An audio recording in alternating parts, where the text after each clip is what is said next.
बिस्मिल्लाहिर्रहमानिर्रहीम। अस्सलाम वालेकुम स्टूडेंट्स। हम चैप्टर नंबर 4 स्टडी कर रहे थे वर्चुअल क्लासेस में, और आज का टॉपिक जो हमारा है वो है centripetal acceleration. Student, centripetal acceleration examination point of view से बहुत इंपॉर्टेंट है। तो पहले हम इसकी डेफिनेशन देखते हैं और उस डेफिनेशन को हम ब्रीफली समझने की कोशिश करते हैं। कहा जा रहा था acceleration produced in a rotating object due to changing direction of its velocity is called centripetal acceleration. ठीक है स्टूडेंट, अगर आप सिर्फ अभी इतना याद रखें या समझ लें कि एक्सेलरेशन क्या होता है। एक्सेलरेशन होता है चेंज ऑफ वेलोसिटी का नाम। किसका नाम होता है? ये होता है चेंज ऑफ या चेंज इन वेलोसिटी। अब अगर एक्सेलरेशन प्रोड्यूस हो रहा है तो उसकी वजह तो चेंजिंग वेलोसिटी ही होगी, लेकिन इसके साथ हमने एक वर्ड यहां पर जोड़ा। इस बार क्या जोड़ दिया? हमने जोड़ दिया यहां पर सेंट्रीपिटल। तो स्टूडेंट, इस वर्ड का मतलब होता है सीकिंग सेंटर, मतलब सेंटर की तलाश या सेंटर की जानिब बोल सकते हो आप। अब सेंटर किसका? सर्किल का, क्योंकि हम सर्कुलर मोशन पढ़ रहे हैं। ठीक है, तो अब स्टूडेंट इस डेफिनेशन को मैं अभी ब्रीफली आपको एक्सप्लेन करूंगा। फॉर्मूला देखते हैं इसका। ठीक है, फॉर्मूला है magnitude of centripetal acceleration is given by AC is equals to v²/r। ये आपने मेट्रिक क्लास में ही पढ़ा होगा। इसको हम यहाँ पर सिर्फ पढ़ेंगे नहीं, ड्राइव भी करेंगे। ठीक, अब अगर आप बात करें कि एक बॉडी रोटेट कर रही है सर्कुलर पाथ पे, स्टूडेंट डेफिनेशन को हम समझ लेते हैं थोड़ा सा। अगर ये इसका सर्किल में थोड़ा सा और बड़ा करके बनाता हूं ताकि हमें आसानी से अच्छा समझ में आए। जैसे सर्कुलर पाथ है स्टूडेंट, और इस सर्कुलर पाथ का ये सेंटर है और ये इसका रेडियस है r। और सपोज कीजिए कि एक बॉडी इस पर काउंटर क्लॉक डायरेक्शन में क्या कर रही है? रोटेट कर रही है। अगर मैं आपसे इसकी लीनियर वेलोसिटी, एंगुलर की बात नहीं कर रहा है स्टूडेंट, वेलोसिटी कौन सी? v की बात करूं और पूछूं कि वेलोसिटी होती क्या है, तो हम कहेंगे वेलोसिटी एक वेक्टर क्वांटिटी है। बिल्कुल सही बात है, वेक्टर है। और वेक्टर के पास कितनी चीजें होती हैं स्टूडेंट? वेक्टर डिस्क्राइब या स्पेसिफाई किया जाता है 3 चीजों से। वो 3 चीजें क्या है? मैग्नीट्यूड, यूनिट और डायरेक्शन। अब स्टूडेंट्स, यूनिट तो हमें पता है मीटर पर सेकेंड, इसको छोड़ देते हैं यहां पर अभी। अब बात कर लेते हैं डायरेक्शन की और मैग्नीट्यूड की।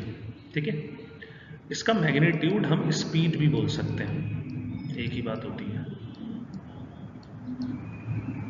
अब अगर डायरेक्शन की बात करें, अगर मैं पूछूं v की डायरेक्शन का है जब बॉडी सर्कुलर पाथ पे मूव करेगी, ठीक है, मतलब इस तरह अगर मूव करेगी बॉडी सर्कुलर पाथ पे एंटी क्लॉक, तो v की डायरेक्शन बताइए। तो स्टूडेंट, अगर आप सही सोच रहे हैं तो v की कोई डायरेक्शन नहीं होगी। क्यों? क्योंकि v की डायरेक्शन लीनियर वेलोसिटी है। लीनियर वेलोसिटी की डायरेक्शन होती है स्ट्रेट लाइन पर। ठीक है, मतलब अगर बॉडी इस डायरेक्शन में मूव कर रही है तो जो डायरेक्शन ऑफ मोशन होगी स्ट्रेट लाइन पे, वही डायरेक्शन किसकी होगी? v की होगी। ठीक है, तो v की डायरेक्शन होती है स्ट्रेट लाइन पर, ठीक है, डायरेक्शन ऑफ मोशन के साथ। अब क्योंकि स्ट्रेट लाइन मोशन तो है ही नहीं है, सर्कुलर मोशन है, तो अब अगर पूरी मोशन को हम कंसीडर करें, whole motion throughout the circle, तो क्या डायरेक्शन होगी? कोई डायरेक्शन नहीं होगी। ठीक, लेकिन अगर आप गौर करें तो एक पर्टिकुलर पॉइंट पर डायरेक्शन एग्जिस्ट करेगी स्टूडेंट। जैसे अगर मैं यहाँ पर बोलूँ बॉडी मौजूद है अभी और इस जगह पर डायरेक्शन बताइए क्या है, तो मैं बोलूँगा इस डायरेक्शन पे ये है। Point two point direction change होगी, लेकिन होगी, ये वेलोसिटी की डायरेक्शन है। लेकिन अगर कोई मुझे बोलता है नेक्स्ट पॉइंट पे बताइए क्या है, जैसे इधर कोई पूछता है क्या है डायरेक्शन, तो इधर डायरेक्शन चेंज हो जाएगी, ये हो जाएगी। अगर कोई मुझसे नेक्स्ट पॉइंट पूछे, नेक्स्ट पॉइंट पर क्या है, जैसे यहाँ क्या है, तो यहाँ मैं बोलूँगा डायरेक्शन ये हो जाएगी। तो student through out the circular motion तो कोई डायरेक्शन नहीं होगी इन होल, अगर आप कंसीडर करें पूरी मोशन को। लेकिन एक पॉइंट पर रुक कर बात करें तो पर्टिकुलर क्या होती है, डायरेक्शन होती है, और पॉइंट टू पॉइंट क्या होती है, चेंज होती है। तो फिर मैं यहाँ ये बोल सकता हूँ कि जो डायरेक्शन होती है आपकी वो क्या हो रही है, चेंज कर रही है। अब हमारा जो सेंट्रीपिटल एक्सीलरेशन अगर और करें, अगर वेलोसिटी की डायरेक्शन चेंज हो गई तो वेलोसिटी भी क्या हो जाएगी, चेंज हो जाएगी। और सर्कुलर मोशन में इस लीनियर वेलोसिटी की डायरेक्शन मुसलसल क्या हो रही होती है, चेंज होती है।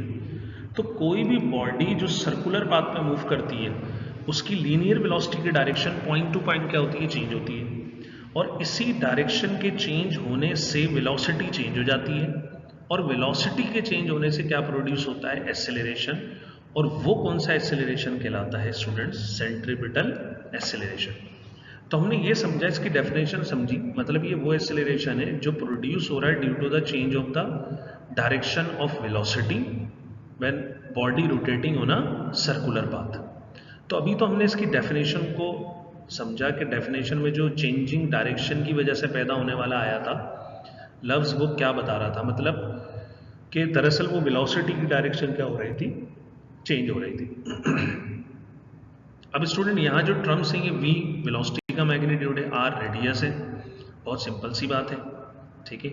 अब इस फॉर्मूले को हम ड्राइव करेंगे, हमारा असल मकसद ये है। तो हम आते हैं डायरेक्शन ऑफ सेंट्रीपिटल एक्सेलरेशन। ये भी बता चुका हूँ student, it is always directed towards, ये हमेशा डायरेक्ट करेगा towards the centre of circle, that's why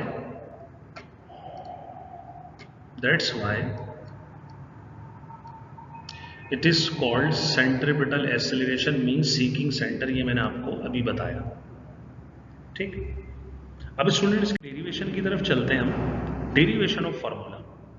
तो हम कंसीडर कर लेते हैं एक बॉडी, ठीक है। अगर आप गौर करें तो हमने सपोज किया a body is moving in a circle of radius r, एक सर्किल है, उसका रेडियस r है, उसके अराउंड में बॉडी मूव कर रही है विथ कांस्टेंट स्पीड v, जिसकी स्पीड क्या है, कांस्टेंट है।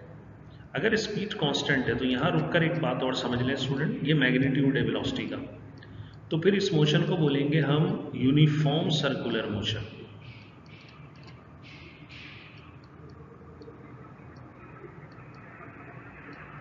सर्कुलर सीएम लिख रहा हूं, सर्कुलर मोशन होगी, ठीक।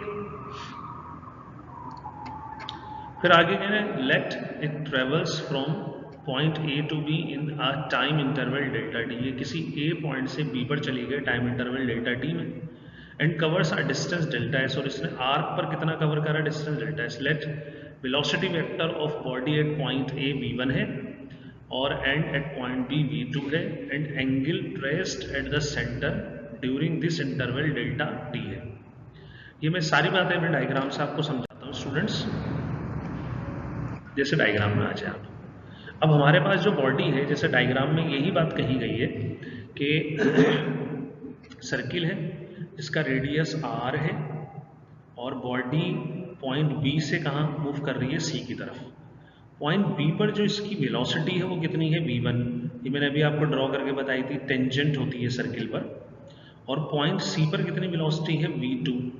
अब यहाँ क्योंकि इनका मैग्नीट्यूड सेम है तो हम मैग्नीट्यूड बोलेंगे v1 और v2 का मैग्नीट्यूड सेम है, जिसको हमने v कहा है। हाँ, डायरेक्शन सेम नहीं है, और डायरेक्शन के चेंज होने से ही क्या प्रोड्यूस हो रहा है, सेंट्रीपिटल एक्सेलरेशन। और ये जो आर्क पर डिस्टेंस कवर किया है वो कितना है, डेल्टा एस, और हम इसको स्ट्रेट भी ले लेते हैं क्योंकि ये स्मॉल होता है, ये डेल्टा आर नहीं ले रहा मैं यहाँ पर, ठीक। और इसी डायग्राम में हमने ये वेलोसिटी वेक्टर जो ग्रीन वाले हैं इनको कंबाइन करके गौर करें अगर, तो एक और वेक्टर ट्राइंगल बनाइए, ये एंगल डेल थीटा होगा हमारे पास, ठीक है।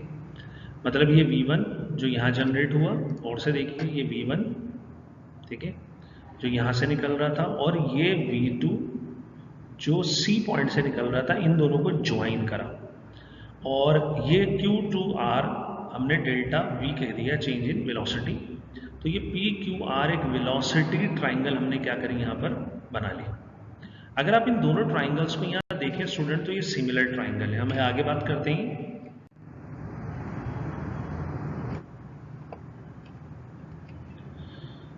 अगर आप इन ट्राइंगल्स को गौर से देखें स्टूडेंट्स तो ये सिमिलर ट्राइंगल, अब मैं इसको सिमिलर क्यों बोल रहा हूँ, ठीक है। एक वर्ड इस्तेमाल होता है स्टूडेंट सिमिलर ट्राइंगल का, और एक वर्ड यूज किया जाता है इक्वल का। तो स्टूडेंट इक्वल तो सिमिलर होती है, लेकिन जरूरी नहीं है कि सिमिलर इक्वल हो। आप इसको एक एग्जांपल से समझ लें पहले।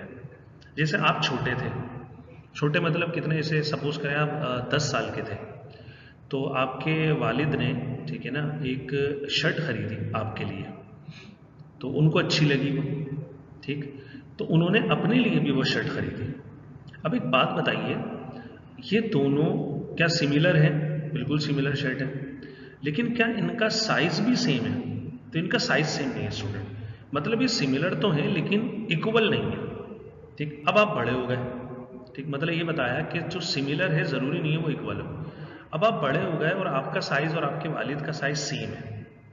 अब आपके वालिद ने एक शर्ट खरीदी और उसी साइज की और उसी बिल्कुल सेम, ठीक है, एक और खरीदी आपके लिए। तो अब बताएं, अब क्या ये इक्वल है? बिल्कुल इक्वल है। क्या सिमिलर है? सिमिलर भी है। तो स्टूडेंट इक्वल सिमिलर होता है, सिमिलर जरूरी नहीं है क्या हो, इक्वल हो, ठीक। तो ये सिमिलर ट्राइंगल है, इनके लिए जरूरी नहीं है इक्वल हो। सिमिलर कौन सी है?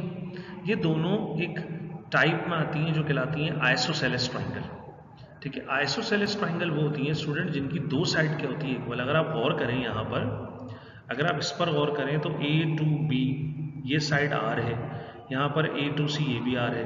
तो ये एक ऐसे ट्राइंगल है ABC जिसकी दो साइड्स क्या हैं, इक्वल है।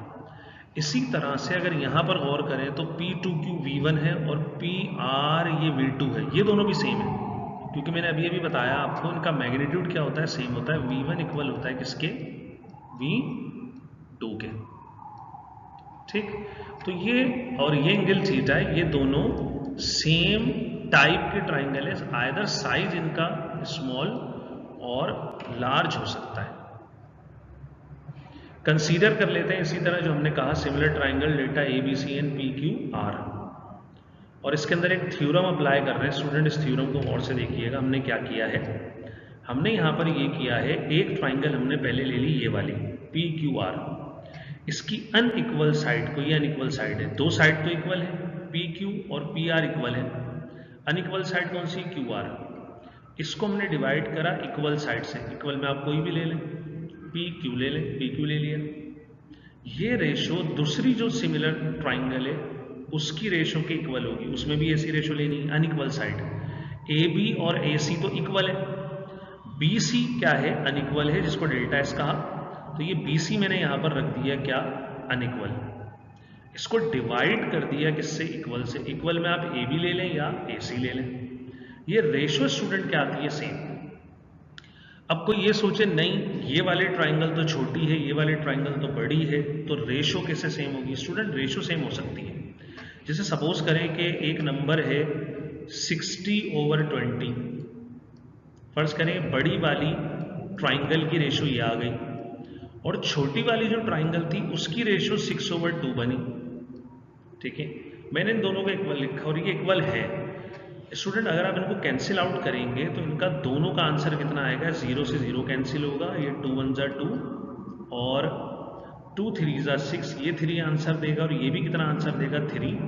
तो स्टूडेंट रेशो सेम हो सकती है, चाहे आपके पास ट्राइंगल बड़ी हो या छोटी हो, कैंसिल आउट करने के बाद आंसर जो आता है वो क्या आ जाता है, सेम आ जाता है। स्टूडेंट वैल्यू पुट करते हैं, अगर ये बात समझ में आ गई तो QR आप डायग्राम में देख सकते हैं, QR हमारे पास क्या है, डेल्टा V के बराबर है, तो हमने QR की जगह डेल्टा V रखा। PQ अगर आप PQ देखेंगे तो V1 है, और V1 V2 क्योंकि V है तो मैंने इसकी जगह पे क्या प्लेस करा, V। BC यहां पर हमारे पास डेल्टा S है, तो ये डेल्टा S आ गया। AB R के इक्वल है, तो हमने इसको r पुट कर दिया।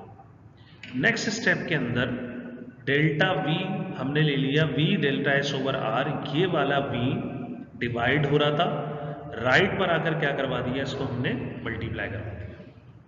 अब स्टूडेंट अगर आप गौर करें यहां पर, तो हमारे पास डेल्टा v का फॉर्मूला बन गया जो क्या है, चेंज इन वेलोसिटी है या चेंज ऑफ वेलोसिटी है। अब स्टूडेंट ये चेंज ऑफ वेलोसिटी क्यों बनाया, तो अगर आप गौर करें एक्सीलरेशन का फॉर्मूला क्या होता है, ये होता है student delta v over delta t, change of velocity with respect to time. Time के रिस्पेक्ट से चेंज इन वेलोसिटी जो होता है वो एक्सेलरेशन होता है। अब ये चेंज इन वेलोसिटी तो हम यहाँ कैलकुलेट कर चुके हैं, हमें आगे क्या कैलकुलेट करना है इसके अंदर, आगे हमें कैलकुलेट करना है क्या, अगर डिवाइड के अंदर टाइम आ जाए तो ये एक्सेलरेशन के फॉर्मूले में कन्वर्ट हो जाएगा। तो हम डिवाइड कर देंगे divided by delta T on both sides, दोनों तरफ डेल्टा टी से क्या करेंगे स्टूडेंट्स, डिवाइड करवा देंगे। जैसे डिवाइड कराएंगे तो हमारे पास यहां पर एक्सप्रेशन बनेगा delta V over delta T, V over R student मैंने सेपरेट किया, और delta S over delta T यहां पर मैंने लिख दिया। ठीक, अब अगर आप गौर करें यहां पर, तो ये बन गया फॉर्मूला एक्सेलरेशन का, ये भी एक फॉर्मूला बना है। अगर आप नोट करें स्टूडेंट, ये फॉर्मूला होता है वेलोसिटी का, delta S over delta T हमारे पास लीनियर वेलोसिटी v होती है। ठीक है, लेकिन क्योंकि ये ऊपर नीचे डेल्टा है, तो ये जो वेलोसिटी अभी बनी है, ये वेलोसिटी स्टूडेंट हमारे पास एवरेज है।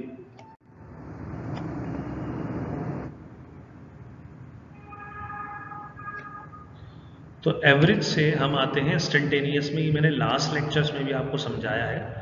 इंस्टेंटेनियस के लिए क्या अप्लाई करेंगे, लिमिट।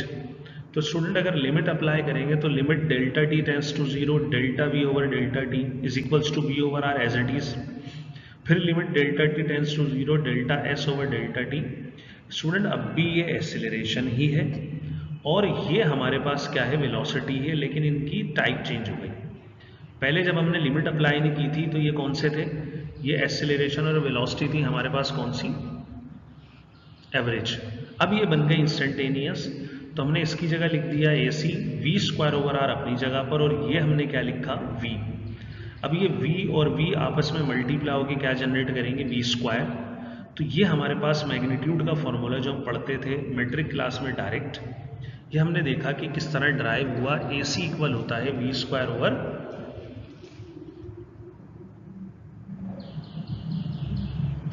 ओवर आर के।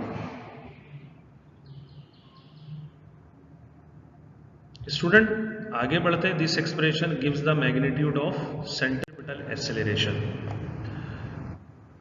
स्टूडेंट इसकी और फॉर्म भी हम बना सकते हैं, क्योंकि हमने और फॉर्मूलाज भी स्टडी किए हैं। जैसे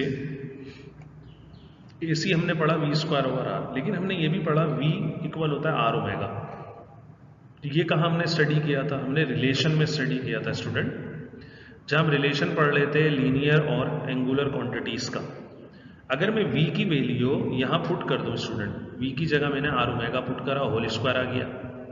अगर स्क्वायरिंग में सेपरेट करूंगा तो R square omega square over R, ये एक आर से आर क्या हो जाएगा, कैंसिल।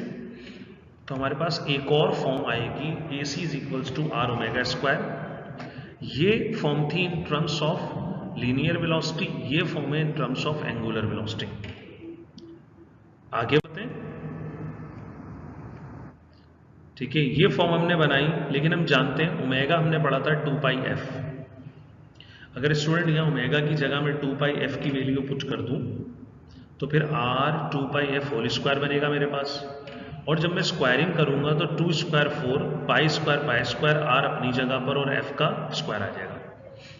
ये स्टूडेंट हमारे पास एक और फॉर्म जनरेट हो गई इसकी। अब स्टूडेंट यहीं पर मैं इसकी डायरेक्शन भी आपको समझा देता हूं कि जैसे ये सर्कुलर पाथ है हमारे पास और ये सेंटर है, ये वेलोसिटी v थी, v1 और पॉइंट p था, पॉइंट a था, और स्टूडेंट बॉडी हमारी मूव करी थी पॉइंट b की तरफ, लेकिन हमने यहाँ पर इंस्टेंटेनियस वेलोसिटी ली है। गौर करें आप, इंस्टेंटेनियस का मतलब टाइम हमने क्या रखा है, बहुत ही मुख्तसर रखा है, टेंस टू 0। तो अब एक बात बताइए, बॉडी ज़्यादा दूर नहीं जाएगी, जो सी पॉइंट होगा वो बिल्कुल इसके करीब होगा यहाँ पर, और जो वेलोसिटी होगी आपके पास सी पर, फिर वो ऐसे होगी कुछ v2।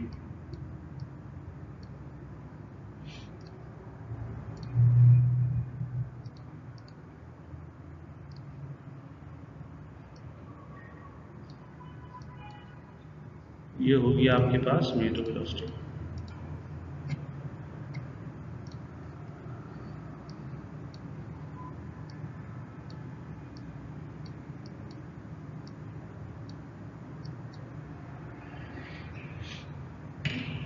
अब स्टूडेंट अगर आप गौर करें तो AC की डायरेक्शन वो होगी जो चेंज ऑफ वेलोसिटी की डायरेक्शन होगी। तो इस केस में चेंज ऑफ वेलोसिटी ये होगी स्टूडेंट, ये चेंज ऑफ वेलोसिटी है डेल्टा v। अगर इसको आप यहां पर ऐसे फॉरवर्ड डायरेक्शन में प्रोड्यूस करें